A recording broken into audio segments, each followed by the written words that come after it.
Social Media.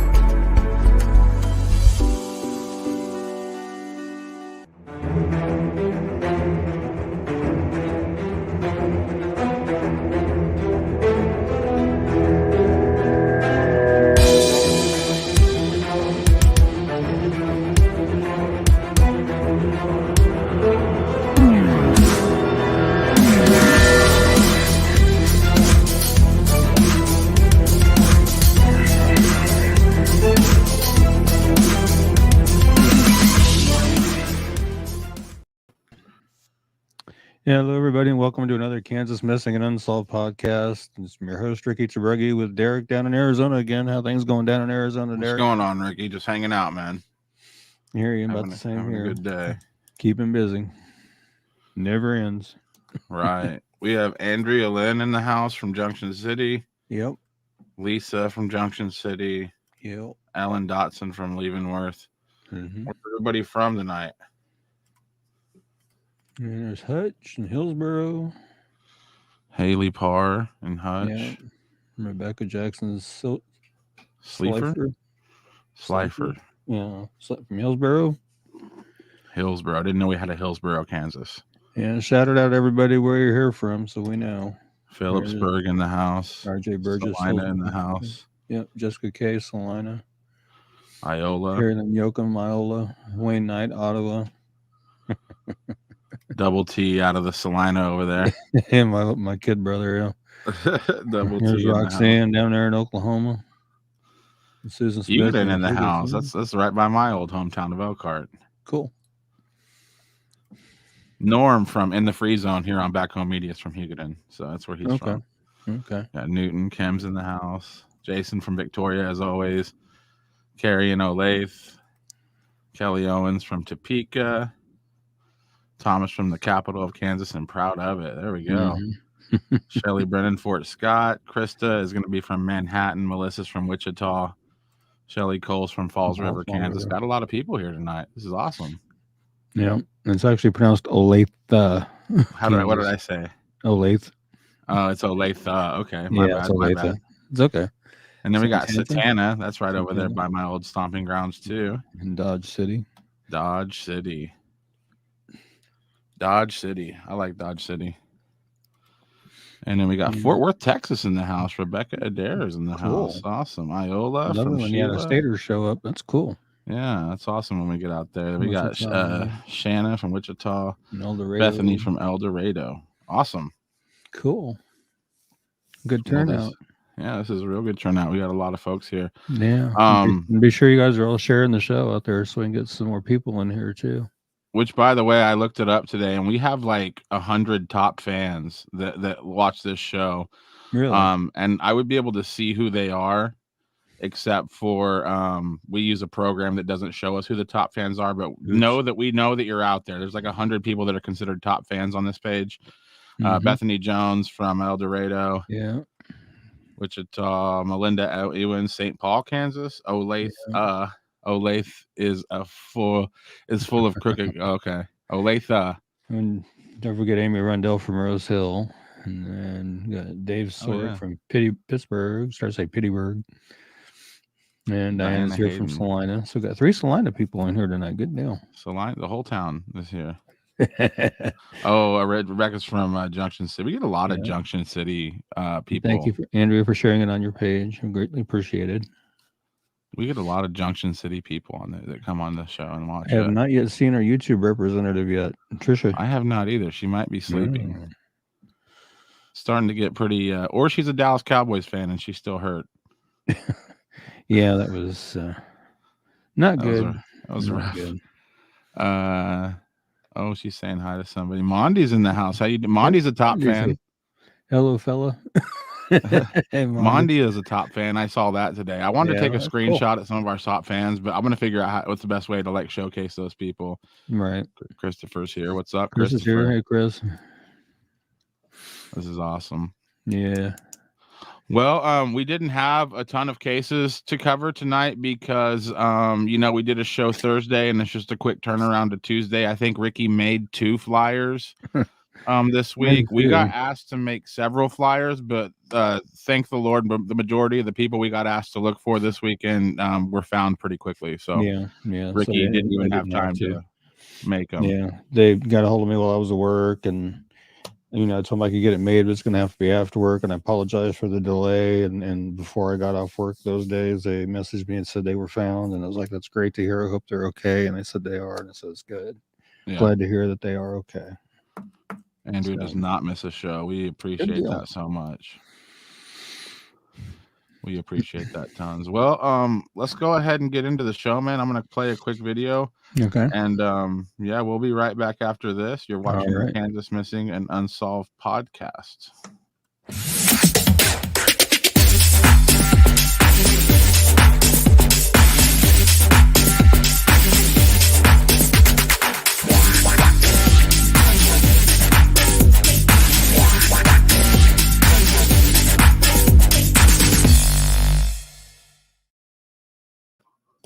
All right. This was one that was requested on last week's show, so I thought we would get that one up there this week. It's Justin Scott Siwick, missing from Kansas City, Kansas since June 20th of 2021. He's 32 years old. He's 5'10", 170 pounds, black hair, brown eyes. He was last seen on Sunday, June 20th at the Days Inn located at 7721 Elizabeth Avenue in Kansas City, Kansas. His car was found abandoned and empty with the window pried open and the glass broken. Again, he's 32 years old. He's 5'10", weighs 170 pounds, has black hair and brown eyes. He has blessed tattooed across his chest. You can kind of see it in that center photo there. He was last known to be wearing a red tank top similar to that center photo as well, and khaki shorts. When I was checking out the Justin Siwick page earlier, and family believes that he may have been robbed and killed there at that hotel. So that's what the family believes at this point. If you have any information regarding Justin's disappearance, of his whereabouts, or you think you may have seen him or have any information regarding this case, please contact Detective Minnick with Kansas City, Kansas Police Department at 913-573-6036 or the tips hotline at 816-474-8477 and see if we can't help track down what happened to Justin and get him back to where he needs to be. Yeah. Again, that's every week I say the same thing. Just look in his cell phone. Who was talking to him? Who was texting him? Right. I don't know. I just find it. I don't know. I mean, sure, you do have the occasion where people are, taken or, God forbid, something harm done to them by a random stray person that just was wanting to go out and hurt somebody that day, and they found. But for the most part, I feel like anytime you see stuff like this, it has to be personal on some level. Yeah. I feel like it has to be. The answer probably lies in that somebody had a problem with Justin or something, or maybe he just took off. But I mean, if it is a foul play situation, I mean, I just feel like you wouldn't have to look too far. Right. Yeah, I agree. So we got some more people jumping in there. Ruth Mendez from Wichita, and Angel Brat says hello, guys. Thomas Schaefer says hi. Angel Brat, Wichita. And Emma Casper says, hi, I'm late, but I'm here. Well, glad you're here, Emma. Thank you for being here, Emma. Cindy's from Parsons. Awesome. Yeah, Cindy's here. Awesome. That's awesome. Well, Justin Scott Siwick, if anybody's out there seen him, heard from him, heard any stories about him, definitely call the numbers we have here on the screen. This has been quite a while now. This is, since June. So this has been quite a while. Obviously, Justin is missing work. He is missing any other obligation he may have as a 32-year-old person. So obviously, this is a really big deal. This is a really big sign that something needs to happen because, he's 32 years old. He has, I'm sure he belonged to maybe he could have been in a dart league. Maybe he played pool, on a certain night. He had a life. He had a routine, and he is missing all of that. So something is sketchy. If you know anything about this, please call the numbers that you see on the screen. Definitely do, yes. Tell me, let's check out these comments real quick. Oh, YouTube's blowing us up with weird comments again. I'll block them. Let me see. I don't even know what those are all about exactly. What's up, Cindy? And then Emma Casper's in the house from Junction City. Junction City's taking over the house. We have 3 Salinas and 5 Junction Cities. Yeah, definitely. And Cindy saying Margaret Bradshaw, Mickey Isom. We covered her last week, but we can sure, if making sure talk about her again. Go ahead and tell me about is it Kaylee Ioana? I'm gonna say Kayleona. I'm not sure if I'm gonna say Kayleona. And then we also have her sister as well. Kayleona Tolbert's missing from Wichita, Kansas since December 31st of 2021. She's 13 years old.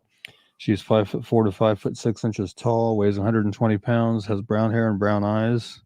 If you have any information regarding Kayleona's disappearance or you know her whereabouts, please call the Wichita, Kansas Police Department at 316-660-9452 or 316-263-6011 or the KBI at 785-296-4017 and see if we can't help get her found and back to where she needs to be. Yeah. And then, like I said, we also have her sister, Tanessa, as well. Okay, and I'll go ahead and pull her flyer up. Okay.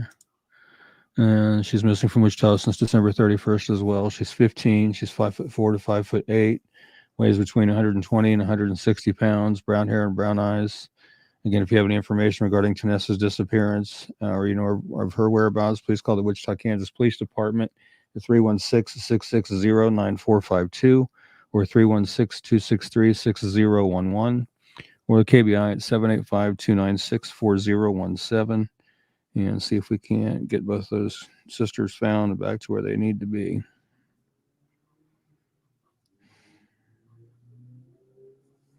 She says, Shanna says 13 is so young. I agree. 13 and 15 and out there on their own. Mm-hmm. This is way too young. Double T says, did these sisters go missing together?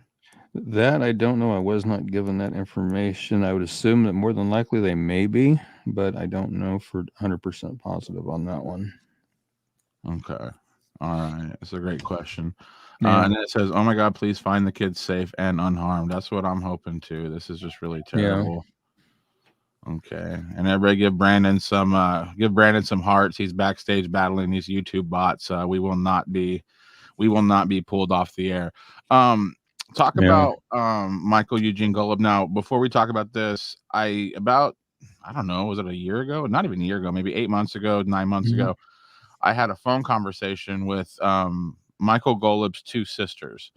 And I tell you what, they're upset, they're fired up, and they're looking for answers. This is a case that went to trial twice and had a mistrial twice. Right. And I'm from about 40 miles from Stanton County, Kansas. And, you know, I just know that, you know, more than I won't get into it too much on this show, but let's just say there's a lot of scuttlebutt about this case around that area and also just around everywhere. It's been covered in some pretty big media outlets. But I think that it's a travesty that nobody has seen or heard from Michael Eugene Golub since May 20th, 2005. Right. And my buddy Ricky's going to tell you a little bit about him. Yep, he's missing from Stanton County, Kansas, again since May 20th of 2005. He was 27 when he went missing. He would now be 44. He is 6'2", weighs between 165 and 180 pounds. He has brown hair and blue eyes. He was last seen at 6 p.m. on May 20th. He just finished work at his job at Kramer Harvesting and was supposed to pick up his 5-year-old son at his ex-girlfriend's home, but he never arrived there. He has never been heard from again. He left behind a fiancée with whom he had an infant child. It's uncharacteristic of him to leave without warning. Michael's golden brown Chevy S10 with toolboxes and Trego County license plates were found abandoned on the county road in northwest Grant County. 2 days after his disappearance, following the truck's location, authorities began investigating Michael's disappearance as a potential homicide. Shannon Floyd, Golub's ex-girlfriend, and her husband Chad were arrested and charged with first-degree murder and conspiracy to commit murder in Michael's case in June 2006. Authorities believe he went to their home and was shot to death on the night of his disappearance. There was a great deal of animosity between Shannon and Michael, and they frequently disagreed over child support and visitation issues relating to their son. Michael's blood was found on the Floyd's front porch. The Floyd's defense attorney said there was insufficient proof, that Michael was dead and suggested he had committed suicide or left on his own accord. At the couple's July 2007 trial, the jury was unable to reach a unanimous verdict and a mistrial was declared.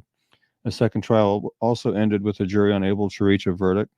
Michael's body has never been found, but foul play is suspected in his case due to the circumstances involved.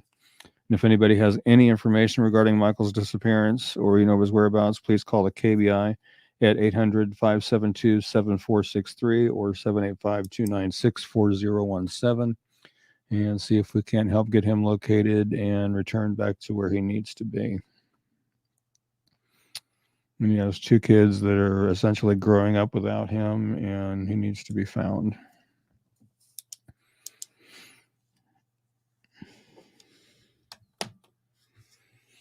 And I definitely agree with my brother. He says somebody knows something. Come forward. His family deserves answers. I agree with that 110%.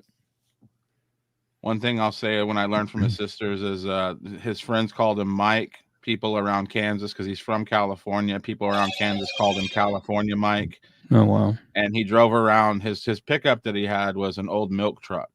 Oh. And everybody called him the milkman. And so I actually heard through the grapevine, through when I talked to his family, I started making calls and reaching out to people. And it's a small world. I know some mutual people, and I heard that one of his sons actually drives the milk truck now. So I think that's awesome. That that's yes. I don't know if that's 100% sure. But from what I heard from a few people roundabout ways is that one of his sons is actually driving the truck. So that's really cool. That is cool. And it's enough. It's been so long. The guy's 44 years old now. Let's bring him home. And if somebody knows why he's not home, then say something. This is getting ridiculous. Right. And I see that Cindy's throwing out Mickey Isom's name again down here in the comments, so we may have to cover her again. And we got another YouTube bot popping up in there. Brandon's got it. Cool. Terry says, somebody knows something, come forward. His family deserves answers. He also says, what were the 2 trials you referred to? Okay, so yeah, basically Michael Golub's, it went to trial twice to try to basically convict a couple people of homicide, and both times it was a hung jury. And it just, I don't know. I mean, all I can tell you is that it was found a hung jury, and a large portion of that area is saying that that's just crazy that they couldn't come to a decision on 2 separate trials. But yeah, I mean, there's a lot to it, and really a lot of it was out there. Who covered that years ago, Ricky? Some big news station covered. I don't know if it was Dateline or something like that. But they covered it, and they went into more specifics than me and Ricky will go into, because we don't want to, we don't know everything. But that Dateline or whoever it was, they went pretty far into that case. So if anybody's interested, definitely check that out. And I think they were there during they were filming during the second trial. So, and I think they were there when it was a hung trial. But anyway, speaking of things that just have gone on too long without having any answers, let's talk about Alex LaRussa. Yeah, that one's from here in Salina. Alex has been missing from Salina, Kansas since December 8th of 2017. He was 25 when he went missing. He would now be 29. He is 6'2", weighs 175 pounds, has black hair and brown eyes. Last contact he had with his family was at 4 o'clock in the morning on December 8th. He is wheelchair bound as his left leg is amputated above the knee. The vehicle that he was driving was located abandoned with his wheelchair and other personal belongings inside of it, northeast of Salina, out in a rural area. Again, at the time of his disappearance, he was 25 years old. He would now be 29. He's 6'2" and weighs 175 pounds. Has black hair and brown eyes. He has a tattoo on the side of his neck that says pain. If you have any information regarding Alex's disappearance or you know of his whereabouts, please call the Salina, Kansas Police Department at 785-826-7210 or call Crime Stoppers at 785-825-8477, or you can text SA Tips to 274-637 or visit www.pd.salina.org and follow the Crime Stoppers link to submit a web tip. You may receive a cash reward of up to $1,000, and you're not required to give your name, or you can call KBI at 785-296-4017 and let them know what you know as well. It's been plenty long enough. We need to get some closure for Alex's family if we can possibly help do that. So if anybody knows anything, no matter how small of a piece of information it is, get it called in, please.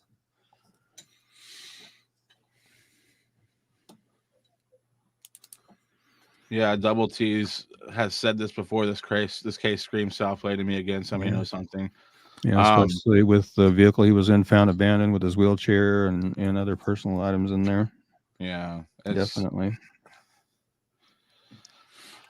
It doesn't sound good for Alex. I have hope that something happens. And Cindy's asking if we could talk about Cindy Isom again tonight if time allows. Did we talk about her already? No, not yet. We didn't have her on the list, but I've already pulled her flyer up. So send it to me real quick, and I'll make sure to I have to make another flyer, but I can do it while we're. You didn't save it from the last show. Oh, it's from the last show. I'm sorry. We cover so many cases. I'm sorry. It should have been on the last show. Okay, I'll track it down. While I'm tracking that down. Oh, and Diana says, was the trial his ex and her new boyfriend? Yes. Yeah. That's what Dateline. I don't think it was Dateline. It was some show like that though.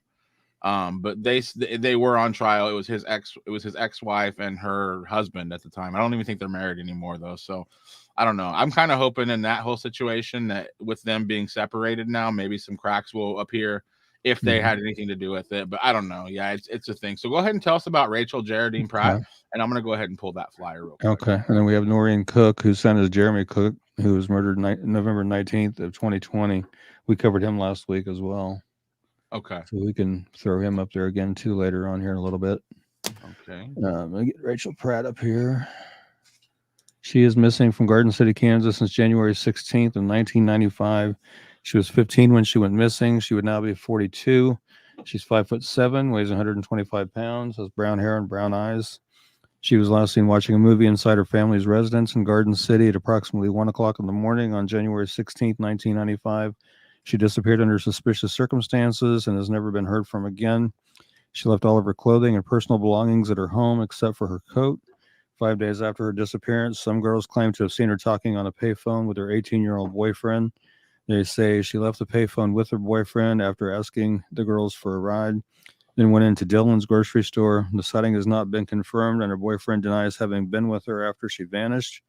Rachel was supposed to be a witness against her boyfriend, who was being prosecuted for unlawful sexual relations with her.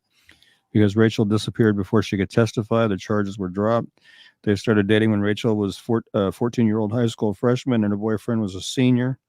He was her first boyfriend. Rachel's mother found out she was pregnant after Rachel was arrested for attempting to shoplift a home pregnancy test from Walmart. She gave her statement to the police at the time. There's been no evidence to indicate that Rachel has ever given birth. There's also no record of her ever receiving a driver's license, a copy of her birth certificate, or a social security card. She may have remained in Garden City after her disappearance.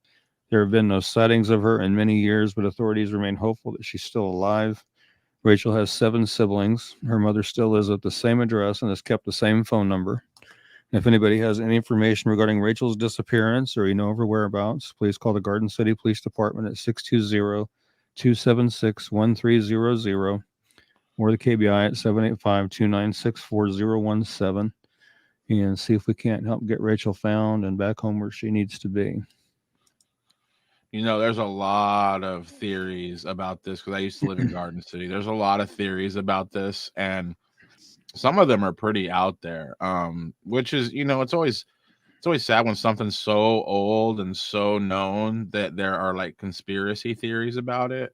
Mm-hmm. But I've heard some conspiracy theories about this, and I've also heard that the person responsible was kind of protected. I've heard a lot of stuff, and I talked to a police officer from Garden City about it at length one night, and it was off the record. I would never release their name, but I talked to an off-duty police officer, and I ran some of these theories by him, and I thought I was like, you know, really gonna like surprise him, but he was like, heard them all. He's like, every cop in Garden City wants to solve this. He's like, everybody has theories, but nobody has facts. Nobody knows where Rachel is. So, you know, for those people out there that are in Garden City that are thinking that you know, the people that do say stuff like, well, the police aren't trying. Yes, they are. And yes, they've already heard what you think happened. They've already heard it from somebody else, and they've probably got a dead end lead there. Right. So it's the thing, you know, it happens in a small town like this. People talk, it becomes folklore, and it grows legs, and it walks off. And it's a huge humongous story. But I just think the real tragedy here is that this girl's been missing for a long time, and we can't seem to find her. Yeah, hopefully we can help get some information generated. Hey, Donda. Yeah. She's late, but she's here. Donda's a top fan, by the way. I saw that. Donda, you're a top fan. Double T says, I think Rachel's case is foul play as well. Tell you what, Double T, I'll talk to you off the air sometime and tell you some theories I've heard. Again, I just think they're theories. Lance says, hey guys, thank you so mumuch for sharing our story last week. I have some more photos that can help identify my nephew more. I sent him a messenger. Also, a cash reward for his whereabouts must be definitive proof. Do you know which case he's talking about there? Yeah, it's David Michael Bowers Jr. Okay. Yeah, get those pictures to Ricky. We can update that flyer. Yeah, he sent them to me. I'm looking at them right now. Okay. Awesome. Well, I'm going to take a quick break. We've been going for a minute. You're watching the Kansas Missing and Unsolved podcast. We'll be right back after this. If you or someone you know is thinking of running from home, has run away, or if you are a runaway ready to go back home, call 1-800-RUNAWAY. That's 1-800-786-2929. All right, we're going to talk about Dietrich Foster. And we've talked about him on previous shows, but we still want to help get him found and back to where he needs to be. He's been missing from Independence, Kansas since April 12th of 2020. He was 37 when he went missing. He would now be 39. He is 5'9", weighs 190 pounds, has black hair and brown eyes. He was reported missing on May 12th. Hang on a second here. Let me silence cases coming in. He was last seen around April 12th in Independence, Kansas. KBI agents and detectives from the Independence Police Department are conducting the case as a homicide based upon findings during the investigation into Dietrich's disappearance. Again, at the time he went missing, he was 37. He's now 39. He's 5'9", weighs 190 pounds, has black hair and brown eyes. If you have any information regarding Dietrich's disappearance or you know his whereabouts, please call the Independence, Kansas Police Department at 620-332-1700 or KBI at 785-296-4017. And there is a governor's reward of $5,000 for information leading to the arrest and conviction of those responsible for the disappearance and suspected murder of Dietrich Foster. So, if anybody has any information at all regarding Dietrich's case, please get that called in immediately so they can help get him found and back to where he needs to be. People don't take this the wrong way. But I've been doing this show for a year and a half, and we cover these flyers. We've covered Dietrich's flyer probably a dozen times. And I think that's the first time I've ever really 100% listened, because I'm always doing stuff while I'm getting ready for the next flyer. I always listen, but that's the first time I ever heard that they says they found evidence that would lead them to believe that he is no longer living. Do we know what that means? Is it kind of like a Catherine Adams situation where there was just enough blood there or body material there that they were just nobody could survive this? Or I don't know. They've never released that. What led them to believe that? I've never seen anything reported on it or said about it on their web or Facebook page or anything like that. So I feel like that's a big piece of the puzzle. Again, I understand them holding their cards close to the vest. But from what I hear from that is that maybe there was physical evidence there to show that maybe somebody, like Catherine Adams situation, that maybe somebody was attacked and there was really no way to see if somebody could survive the amount of physical matter that's laying there. That's possible. But it's just terrible. Dietrich's out there, his case is out there, and he's been missing for a while now. And I'm just so happy that you have a governor's reward on here. I'm telling you, folks, I wish there was a reward for every flyer that we make, but the truth is, it's just not how things work. And I love to see that little red bar around the flyer that Ricky makes that shows you that, hey, there is a reward for this information. We need to get this going. There's 5,000 reasons to tell somebody what you know about Dietrich Foster's case. Definitely. Well, look who it is. Oh, Kelsey Youngblood. How you doing, girl? How you doing, Kelsey? She was the one. She runs the Catherine Adams page. Catherine Adams page, and that was I was telling you last week about that. The people that was that Facebook, that YouTube video where they basically alluded that they had evidence from Catherine. That's really repugnant that they did that. Cindy says, yes, Dietrich has been missing for a while. Thank you for getting this info out. You guys are the best. Thank you for watching, and thank you for sharing our flyers. Yeah, Kelsey's got a bunch of different pages. She's got the Kansas cold cases. She's got the Catherine Adams. She's got, I believe, she's got one for Alex Perez that she's doing. So she's got several up. She is doing great work here on social media with these cases here in Kansas. She said, wasn't his girlfriend on here a few months ago? Dietrich's or Alex? I don't. Somebody. Yeah. Who? Be more specific, Monty. Which case are you talking about?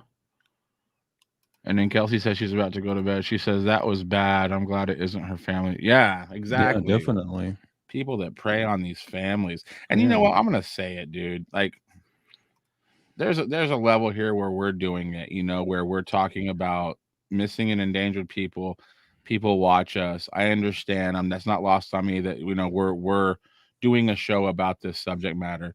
But one thing that's been really bothering me is like all these people that basically just go to Wikipedia and read about these grisly, like horrible murders and these horrible things. And they make these like videos where they're not solving anything. These are all solved cases. Like they're not saying, help us find this person. It's all solved cases. And they're just rehashing gory details. And I'm just like, man, that's somebody's mom. Somebody's sister. It's like you're not helping the situation. You're just retelling a horrible story, and you're telling only the horrible, sick parts because you like it. I just feel like I feel like this whole thing where true crime has sort of folded over to where it's just turned into people like, okay, I'm gonna eat sushi and talk about murder. I find that really distasteful. And that's just me, maybe. Let's talk about Alexander Perez. We took a couple weeks off because it's been a year that we've been covering his case. Nothing new, but we still love to give his face out there. Tell us a little bit about Alex. And a couple other pages. Kelsey has Justice for Brian Truster, and then Tabitha Brewer missing since 1998 from Shawnee, Kansas. So there's a couple of her other pages there. Yep, and Alex is missing from Ulysses, Kansas since December 1st of 2020, so it's been over a year. He was 35 when he went missing. He's now 36. He's 5'11", weighs 235 pounds, has black hair that he shaves bald and brown eyes. He had last contacted a family member via phone on December 1st and said he'd be coming over to do some laundry. He never arrived at the family member's home in Ulysses, and he's not been heard from or seen by family or friends since then. He had been staying with family and friends prior to his disappearance. It's believed that Alexander may still be in the Ulysses area, or he may be in the Garden City or surrounding area. We've also heard, that somebody had posted some things that may have happened to him. Don't know if it's ever been substantiated or proven, but that information had been put out there at one time. Hopefully it's not the case. But at the time of his disappearance, he was 35. He's now 36. He's 5'11", weighs 235 pounds, has black hair that he shaves nearly bald and brown eyes. He has a tattoo of a bumblebee on his face underneath his left eye. He has Perez tattooed on one of his arms, and he has a tattoo of a cross and a chain across his chest. If you have any information regarding Alexander's disappearance or you know his whereabouts, please call the Grant County, Kansas Sheriff's Office at 620-356-3500 or Ulysses, Kansas Police Department at 620-356-4600 or the KBI at 785-296-4017 and see if we can't help get Alex found and back to where he needs to be. And then last week, or one of the last times we talked about him, you played an audio clip from a message he had sent to, I believe it was Candy. I can play that again. I still have it queued up. Yeah, if you still have it, go ahead and play it again. And Kelsey's saying that Alex has a son. He's not sure how old, but he has a son. Okay. Let me make sure this is the right one. If I stop it, it's because we edited out some curse words, but here we go. Yeah.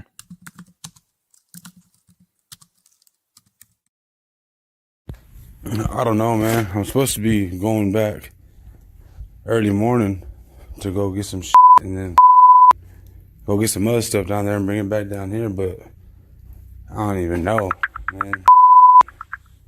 It's been wild down there. It's been crazy. I've been held at gunpoint and robbed and tried to beat me up. It's a bunch of crazy shit going on in GC, man.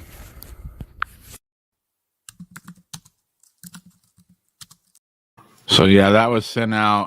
Our flyer says missing since December 1st, 2020. That voicemail was sent to my good friend Candy on December 6th. Oh, wow. who Alexander was staying with at the time of his disappearance. Wow. So yeah, that's a little bit of an update, I guess, that we have. Yeah, it sounds like he's went through kind of a rough little patch right there, trying to rob him and stuff like that. Yeah. Kelsey said you can remain anonymous, and that's the thing. Yeah. I lived in Garden City for 10 years before I moved to Phoenix, and I know that kind of stuff happens in Garden City. I know it does because I'm not stupid. I know that every town in Kansas has a drug scene. There's problems. There's bad things. But it really depends on what you do with your life. I lived in Garden City for 10 years, and I never once saw anything like that. I never saw anything. None of my friends got robbed. Kelsey says, wow. I don't think she's ever heard that before. So, and my brother thinks, so we know he was alive 5 days after he went missing then, correct? And the sounds of it, yes. So it's just crazy that you can drive through these towns that we call home, that we all love our state. But if you just listen to that voicemail, that's a different Garden City than I knew. People pulling guns on people robbing people jumping. I mean, I've heard of people getting beat up by like robbing people, holding them gunpoint, and then this guy's missing now. Yeah. Like Kelsey said she's never heard that before. We need to realize that this stuff, and this isn't talking trash on this town of Garden City. This is a real life American problem. We have a drug problem, and I feel like I feel like it's just sick people that need help. But from what it looks like, he was alive on the 6th, or at least he recorded that voicemail. Yeah. And somebody sent it on the 6th, or he sent it on the 6th, but Candy said he sent it on the 6th, and it was radio silence after that. He's never heard anything from that account again. Wow. Kelsey, I can send it to you unedited. You can kind of make out a little bit more what he's saying, but I can send that to you unedited. We got one more case in Kansas to cover, and then we're going to go out of state. Tell us about Parker, Kennedy, and Chelsea. Okay. This is one that I just did right close to before showtime. And let's see here. Parker Sims and Kennedy. I don't know if that's Kurzwina. I hope I'm saying that right, but they're missing from Topeka, Kansas since January 11th. Parker's 4, Kennedy's 8. I wasn't able to get information as far as height and weight. Right. The only thing I was able to get is Kennedy. Her hair is dyed a bright blue or purple, and they are believed to be missing with their non-custodial mother, Chelsea Grubbs. You can see over there on the far right. She's 33. She also has dyed bright blue or purple hair. And that one photo where you can kind of see Kennedy, but she's kind of obscured by mom there, you can see her hair's been dyed. You can see it right there. They're believed to either be staying in a hotel or with friends. Again, Parker's 4, Kennedy's 8, and Chelsea's 33. I wished I had more as far as the height and weight and hair. My colors on there. Well, I have the hair, but I mean, except for on Parker, but I'm working on it. Hopefully I can get it. If anybody has any information regarding Parker or Kennedy's disappearance, or of their or Chelsea's whereabouts, please call the Topeka, Kansas Police Department at 785-368-9247 or 785-368-9200. Or the KBI at 785-296-4017, and see if we can't get these 2 young ladies found and back to where they need to be. Yeah. I don't get asked to do cases like these very often, but they do come across once in a while. I just feel rough for everybody in the situation. I'm sure it's a lot of heartache, and it's just, Yeah. Roxanne says things like that happen even in small cities. Mm-hmm. Kelsey's gonna finish his video. She says, "How sad. I understand the legalities, but it's always extra sad to me to hear of kids being messing with their parents. Like, what went wrong?" Yeah, that's what I'm saying. Yeah. Do you have Cindy Isom's from last show yet?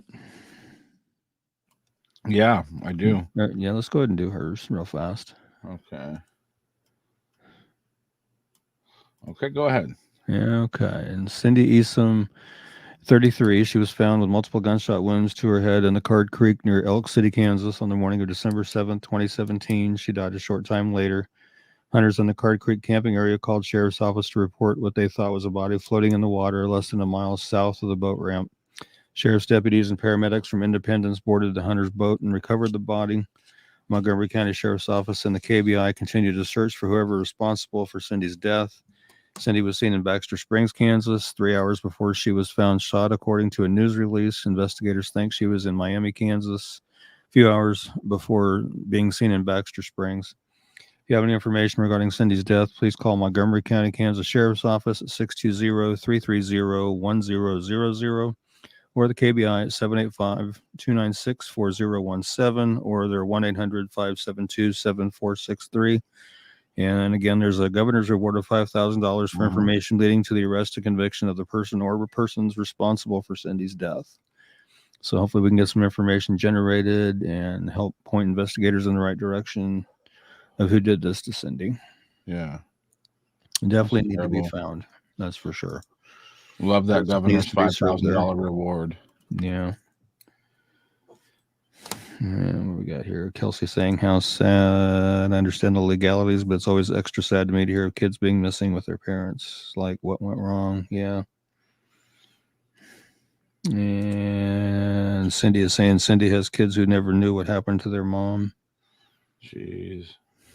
And Diana, someone has to know. I definitely agree with that. Someone has to know something. Definitely. 100%.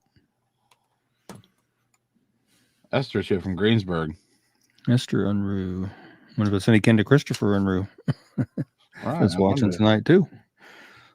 Maybe they're cousins. I don't know. Well, we're gonna take a quick break. You're watching Kansas Missing and Unsolved podcast. We're gonna check in here with our buddy Brandon from backstage. We'll be right back after this. Okay.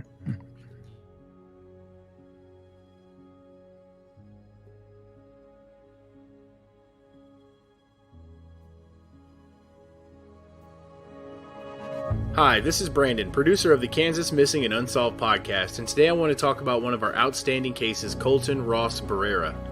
Colton went missing from Russell, Kansas on September 26th of 2008. He was 17 at the time he disappeared. He would now be 31. He's 5 foot 9 inches tall and weighs 135 pounds, has brown hair and brown eyes. A friend dropped him off at an outdoor skate park, and Colton was supposed to call his friend when he wanted to be picked up, but he never did. Authorities believe he left on his own accord, but Colton's family does not believe this, because he wasn't having any problems that would cause him to run away, and he left his wallet and identification behind.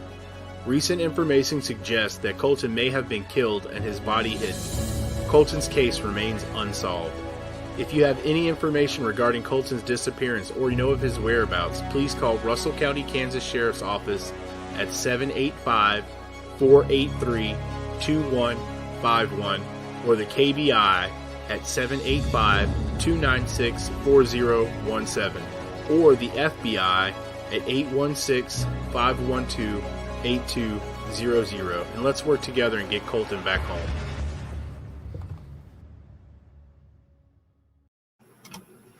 Yep, and Colton's mother prefers that the FBI be called first on his case. Okay. So everybody knows. And Betty Hayes, she's missing from Perez, Missouri since December 20th of 2021. She's 88, she's 5'2", weighs 86 pounds, has gray hair and blue eyes. She was last seen at 17040 Route C, Holiday, Missouri, Thursday night. Betty's vehicles are still at her home address, and she is not known to be traveling in any personal vehicle. She does suffer from dementia. I did see it posted that a family member went to her house and found the front door of her house kicked in and Betty gone. So yeah, it's believed that she may have possibly been abducted, but it's not known for sure. Again, she's 88. She's 5'2", weighs 86 pounds, has gray hair and blue eyes. She was last known to be wearing a dark stocking hat and a dark coat, possibly black. If you have any information regarding Betty's disappearance or you know her whereabouts, please call 911 immediately or contact your nearest law enforcement agency or call Monroe County, Missouri Sheriff's Department at 660-327-4060 or the Missouri State Highway Patrol's Missing Persons Clearinghouse at 573-526-6178 or toll free at 866-362-6422. And there's currently a $10,000 reward for information that leads to the arrest and conviction of the person or persons responsible for Betty's disappearance or information that leads to Betty's safe return. So hopefully we can help get her found and back to where she needs to be, and hopefully she's okay. Yeah. And it's very concerning if, since family went to the house, the door was kicked in, she wasn't there. Yeah. Yeah. I mean, unless it was like a bear that did it, I mean, something bad happened. It's like the whole door kicked in right there. You're just like, okay, something really bad happened. I feel bad and I'm scared for Betty. Definitely.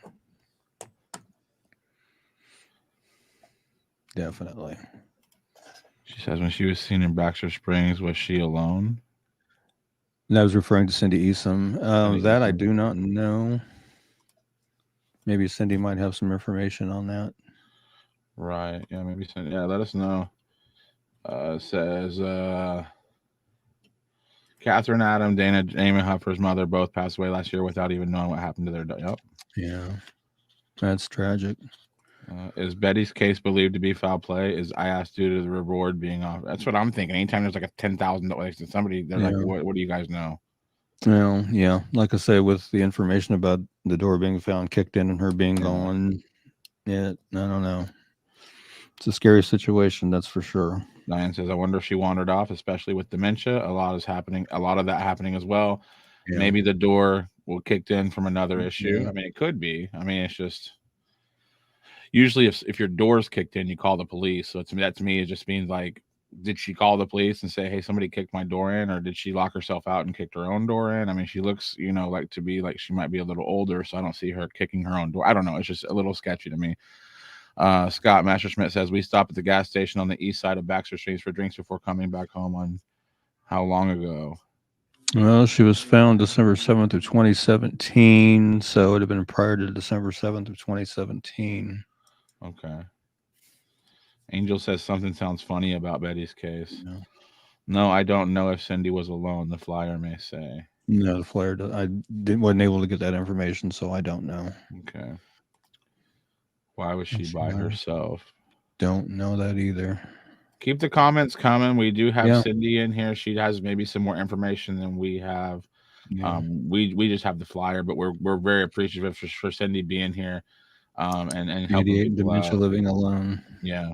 I mean, I get it. It's just the whole, if you would have told me Betty L. Hayes is missing, we can't find her. We went to her house, we can't find her anywhere. I'd be like, okay, how old is she? 88. Okay, well, maybe she wandered off, maybe she's confused.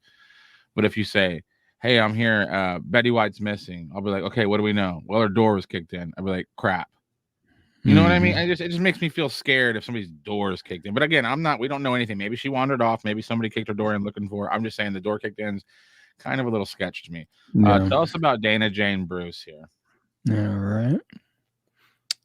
Let's see here.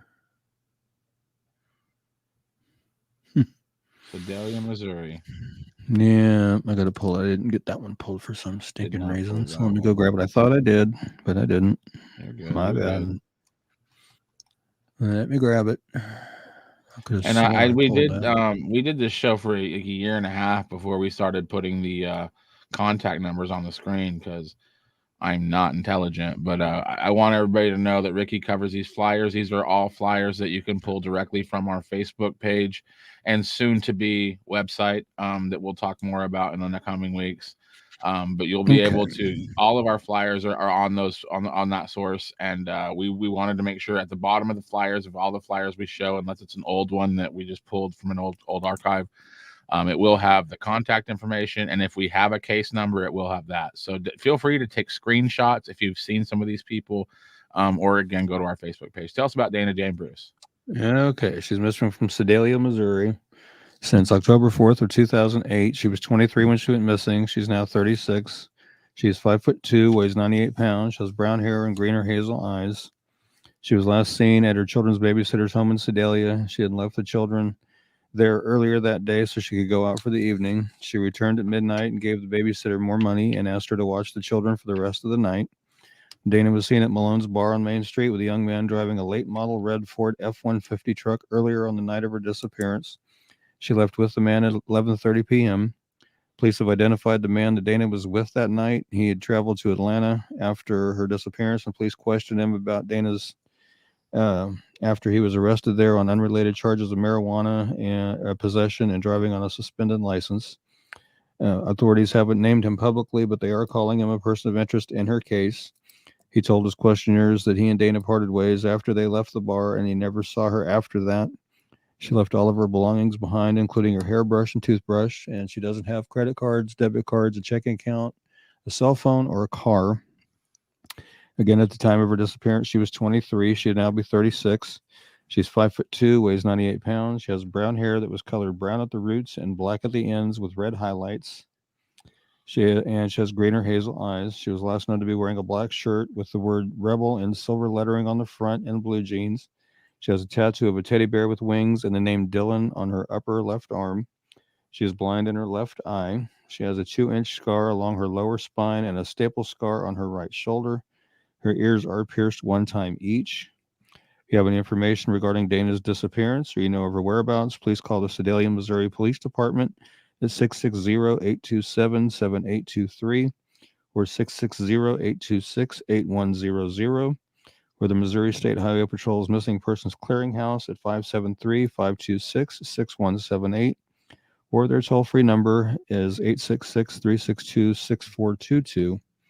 And see if we can't get some information generated as to what happened to Dana and where she's at and get her back to where she needs to be. I wish this had one of those rewards on it. I wish they had a reward on every flyer we do. Yeah. My thing is this, Dana Bruce, you say on the flyer she doesn't have a phone, wallet, anything. She doesn't have anything. So how far is she going to get in 2008 without any of those things? Right. And she has not been on the map since then. So that, for one, sketchy. Mm-hmm. 2, Mr. Person of Interest, did you plan this trip to Atlanta before you met Dana Bruce, or did you just happen to have to go to Atlanta all of a sudden very quickly after you met Dana Bruce, and it's all just a big coincidence? I mean, to me, anytime you see a person of interest flee the town and go very far away quickly after something happens, it just stinks to me, man. I don't know the person of interest. I don't know the whole story, but just the fact that he was a person of interest back then and they haven't told us to stop calling him a person of interest really makes me wonder. I mean, to me, that says a lot. I'll just say that. And Rebecca Randall's saying it was not a red truck. There's a podcast, my Zach and Melissa, called Missing in Missouri that was started a few years ago. It was not a red truck. That was corrected. Okay. Well, the information that I've seen says red truck, so I'd be interested to see or listen to that podcast. Yeah, if you could provide us with a link in our direct messages. See what they say. Not saying that not saying that I don't believe you, because I believe you. I just want to hear the podcast and see what other information they may have. Diane says possible sex trafficking, says he could have shipped her out immediately. Yeah. They work quick for sex trafficking. I mean, you never know. Yeah. Why don't they give him a lie detector test? I would. We will listen to it, Rebecca. Send us that link. Send us a link to just act like you're going to send us a personal message on Facebook on Kansas Missing Unsolved and send it to us. We'll check it out. Yeah. So I'd like to know if it's on YouTube or Spotify or where we're going to have to find it at. Yeah, I would like to know that too. Here we go. Double T says, there are a few Missouri cases I would love to see on this show. Angela Hammond, Cheryl Kenny, as well as the Springfield 3. There is some speculation that Andrea and Cheryl's case could possibly be connected. Yeah. Absolutely lie detector, for sure. Yeah, I talked to you about the Springfield 3 case the other day, and we've talked about making it a pre-record standalone case because it's a very detailed, involved case. Yeah. And we have covered Angela Hammond on the show before. We will record that standalone version of that video and have Brandon do some magic over it, make it a little less than just Ricky just reading it live, because it's a lot to cover. We got 4 more cases to cover. Go ahead and tell us about Rochelle Elizabeth Hammond. Okay. She is missing from Moscow, Colorado since August 15, 2019. She was 30 when she went missing. She would now be 33. She's 5'6", weighs 120 pounds, black hair and brown eyes. She was last seen walking away from her Moscow, Colorado home. She left all of her belongings behind, including her phone, her ID, her medication, her car, her computer, her tools, and a pet dog. She'd only been living in the area for about 3 weeks prior to her disappearance. She'd previously lived in Columbus, Ohio. She may be living homeless. Although police can find little evidence in her disappearance, her mother believes she did not leave of her own accord and may have been a human trafficking victim. She does suffer from bipolar and schizophrenia and has been prescribed medication for her conditions, which she did leave behind. Her nose is pierced. She has numerous tattoos, including the phrase, "Live like a lion" on her upper chest, a star behind her ear, a skull on the back of her wrist, stars on the inside of her forearm, a cat with a bong on her shoulder, and other tattoos, and there are pictures of them on the bottom of the flyer. She was last known to be wearing a black tank top, khaki shorts, black Nike shoes, and a silver circular barbell in her nose. If you have any information regarding Rochelle's disappearance or you know of her whereabouts, please call the Alamosa County, Colorado Sheriff's Office at 719-589-6608 and see if we can't help get Rochelle found and back to where she needs to be. She does have quite a few tattoos. Good night, Angel. Thanks for stopping by. Rebecca dropped the podcast link. We will check that out for sure. The police did give him a lie detector test, and they said he passed it. Okay, maybe. I don't know. I don't know. Anybody that leaves right away, it always gives me, a little bit of a. But again, I don't know anything about the case other than what Ricky tells me. Updated info on David Bowers. We will work on that one for next week's show. We are running out of time. We got 3 more cases to cover. Ricky, go ahead and talk about Wayland Bull Cummings. All right. This one, I titled it a Suspicious Death. Wayland Bull Cummings was killed in a hit and run in Siwick, I hope I'm saying that right, Oklahoma, on May 27th of 2011. He was 28 years old. He had been hit so hard that he was essentially dismembered. While his death has been ruled an accident, Wayland's mother has reason to believe that he was intentionally hit and targeted. The area where Wayland was supposedly walking that night is in the middle of nowhere, and he had no reason to be out there. Authorities have said they have tracked down several leads, but not any that have gone anywhere. The only thing definitely known about Wayland's death is it occurred between 10:30 and 11:15 that night. Wayland's mother, Diane, is desperate for answers. So if anybody has any information regarding Wayland's death, please call the Dewey County, Oklahoma Sheriff's Office at 580-328-5558 and see if we can help her get those answers that she's wanting and that she deserves to have. And this is Oklahoma. I know another case in Oklahoma. We've covered it before. We're going to cover it next week, actually. But Ty Marquardt was killed in they call it an accidental hit and run. Mm-hmm. What is accident about? I mean, I get you can accidentally hit somebody, but the second that you just keep going, that is a crime. Like, why are we not looking? Why is an accidental hit and run? Why is it his mother pleading to the world, hey, I think somebody hit him on purpose? Why aren't the cops being like, hey, first of all, who hit Wayland? And why didn't you say something? You had to have known somebody got hit that night. You had to have had damage to your vehicle. You not reporting that is the same thing as murder, in my opinion. I don't care if it was a complete accident. You not reporting it.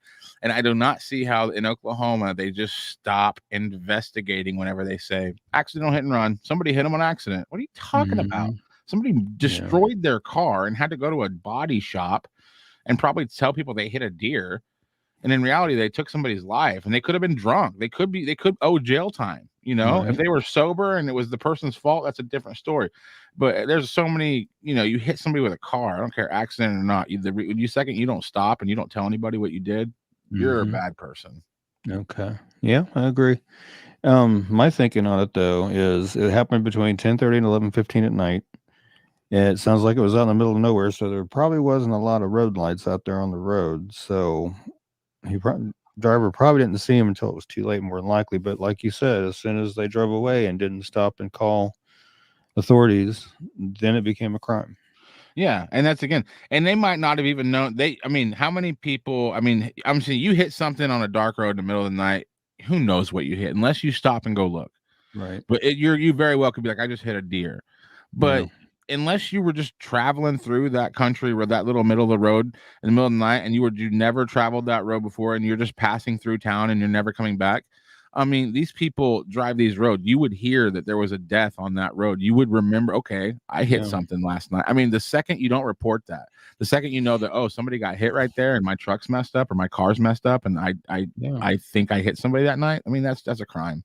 Right. Yeah, and Roxanne says it's pronounced ceiling, not siling. So my apologies for the mispronunciation on that one. Double T says, why does she have reason to believe he was intentionally hit and targeted? My understanding was because it was a remote area and he really didn't have any reason to be out there. So that was his mom's reasoning.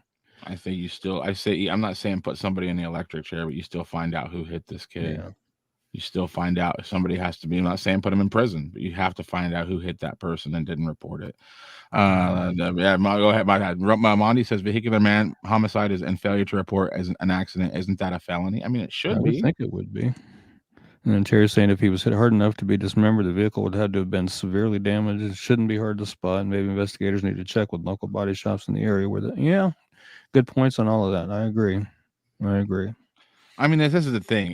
It'd be different if Wayland's mom was coming out here and saying, I know people's names. She's being vague. And maybe she does know names, but she's being vague, saying, hey, I think this needs to be looked into. And I'm just knowing that this is the other one I know about was in 1995.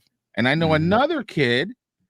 Oh my God, I'm not joking. There's another kid south of Boise City around 2004 or 5. He was hit and run, and that was ruled an accidental hit and run. So in Oklahoma, I know 3 cases where people were hit in the middle of the night and it was ruled an accidental hit and run, and that the investigations are closed. They're closed cases. Blows my mind. Blows my mind. But that's the world we live in. We got 2 more cases to cover. We got Jeremy D. Cook. Very sad case here. Go ahead and tell us about Jeremy D.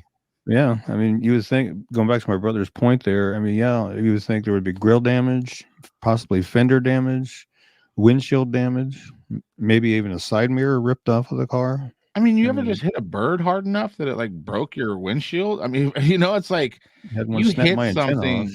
Yeah, I'm saying you hit a human being. You're gonna hit a human being hard enough to kill them. They're dismembered. You're going fast. Right. There's gonna be some.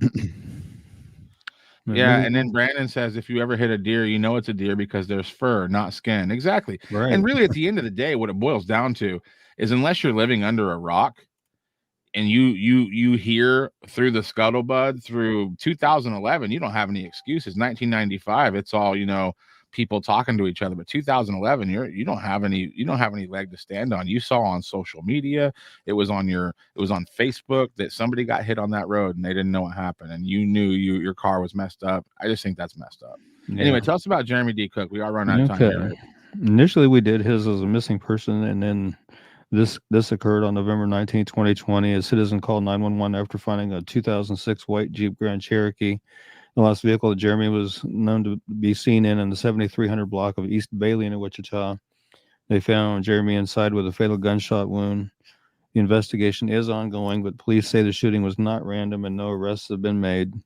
So if anybody has any information regarding Jeremy's death, please call the Wichita Police Department at 316-268-4407 or Crime Stoppers at 316-267-2111. or the See Something, Say Something hotline at 316-519-2282 and see if we can't help point investigators in the right direction as to who had done this to Jeremy. And I know I saw his mom up there in the comments earlier talking about him too. Yeah. So hopefully, this will help get some information generated. I'm scrolling back up trying to find her name again. And then Double T comments and it drops you down to the bottom. Yeah. Noreen Cook. So Noreen, hopefully this will help get you some answers as to what happened to Jeremy and who was responsible for that. Wasn't this one? Yeah, I remember this. We were doing the show. Yeah. Yep. I remember doing the missing persons flyer for him and getting it posted. Yeah. I think he might have been my first or maybe second located deceased, which, by the way, we are working on a located deceased reel for this next few weeks. Where I thought we were. I told Ricky to do some homework, and he hasn't done it yet. So I'm just kidding, Ricky.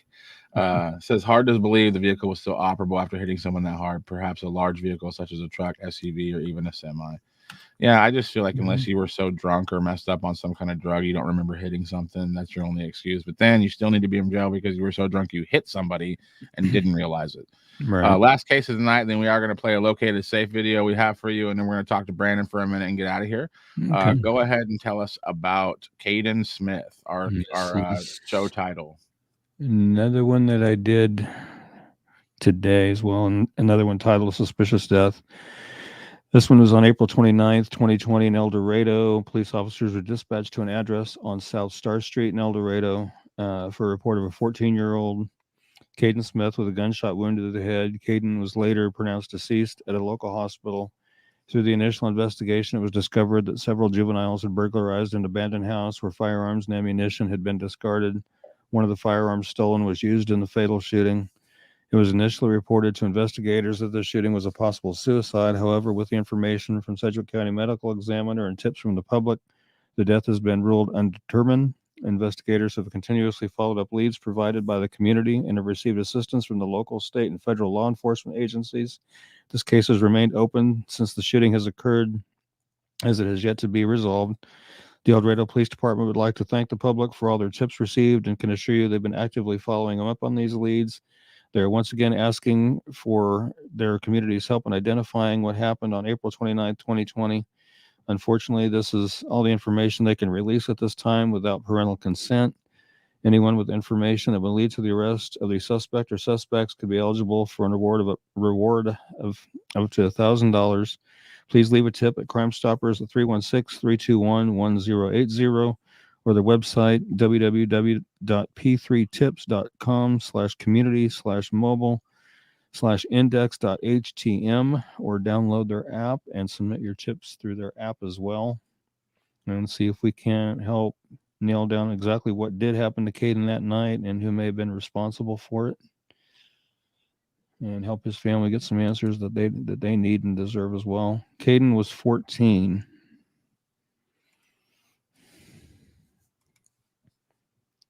Yep, he was 14 years old when this happened. Jeez. Very tragic situation. It's like right, and you know it's like that was during lockdown. If you look at the date. Yeah, April 29, 2020, just as COVID was really getting going. Yeah. It was hard to find somewhere to hang out in public on April 29th, 2020. Yeah. I mean, yeah. Double T leaning towards foul play on this one as well. Very sketchy. Agreed. Yeah, definitely. 14 is so young. It's sad. Yeah, definitely sad. Blondie, sad face. And oh my gosh. Okay. Diana, how sad. My daughters are 15 and 17. And if anything happened to either one of those two, I would just be devastated. My niece is 14. I don't know. It's just crazy. Too young. People, I don't understand why people that young or, living that close to, just bad energy, just stay away from bad energy for kids. Yeah. People make you nervous. Get away from them. Bonnie Reese, I'm going to hug my minion a little tighter. He's 40. Yeah, that's terrible. Yeah. If anybody knows anything, we got the numbers going across on the screen right here. Yeah. You're watching the Kansas Missing and Unsolved podcast. We will be right back after this.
always like to see the located safe reels. Oh yeah, those are always fun. Always good. Yep. Andrew's oldest son is 14. I worked in the towing industry for about 4 or 5 years, and I've seen all sorts of accidents that have happened that come through the yard. You know, I've seen remnants of all sorts of accidents, both human and animal. There's no debating when you hit a deer. You know exactly what you hit. You can say, "Oh crap, I might have hit a deer." Got home, but as soon as you get home and look at the front of your car, you're gonna know that you hit somebody and not something, and that's exactly when you should have stopped in the first place. And I am close. I wouldn't say close friends. I'm friendly with it's OSBI. In Kansas it's called KBI. In Oklahoma it's Oklahoma State Bureau of Investigation. I have I talked to a detective there, and I've talked to her for the last 4 years about just things, certain cases that I've talked about in Oklahoma. And I have nothing but respect for what they're trying to do. They have ran it every ring. They don't have answers. And this is no slight to them, but it just seems like I could name 3 people that were hit by somebody, and we have 3 cases that are closed. I mean, to me, I just feel like that there should be. I mean, and again, nothing against the OSBI. The agent I talked to is awesome. I've been talking to him for 4 years. They're cool. I think there should be some legislation change. I think it should be if a human being is hit by somebody, I'm not saying put somebody in prison for the rest of their life, but we need to track down that vehicle, find out who hit them, and do a sobriety check. Here we sit now, 11 years later. I mean, really, what answers are we going to be able to find? Yeah. How much are we going to be able to come up with 11 years later from what happened? Where if you, like what you were saying, if we had some type of legislation involved, then maybe we would investigate it a little bit farther than just saying, "Oh, you know what, accidental."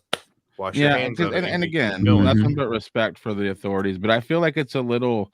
And again, the authorities have nothing to do with it. These are old laws, I'm sure, but like to me, it's like to the state of Oklahoma being just a state. I feel like you owe Wayland's family, Ty Markart's family, the boy that the kid that died in Boise City in the early 2000s. I think his families deserve an investigation to find out who. I mean, if you're going to say accidental hit and run, I feel like I'm okay with my tax dollars being spent finding out who accidentally hit them and ran. Yeah, I agree. And if you don't want to put them in jail, that's fine. But Wayland's mother deserves to know who did it. Exactly. You think the person that did it would be wanting to get that off their chest. All I know is the guilt would be eating me alive. Well, yeah, definitely. I mean, there's no way I could do that. And again, I'm upset about it. Anybody that knows, unless you really just went out, hit somebody, had no idea it happened, you didn't notice the body damage, and you're just like, well, that's weird. My truck looks weird. If that's what happened, okay, maybe. But anybody that knowingly has guilt that says, I think I hit that person because my vehicle's messed up and I hit the person. Anybody that knowingly has that and doesn't at least tell people who it is, that's disgusting. I mean, Wayland's mom, say this person still lives in that town and Siling. I mean, there's a chance Wayland's mom could be buying a product from this person. Exactly. Right.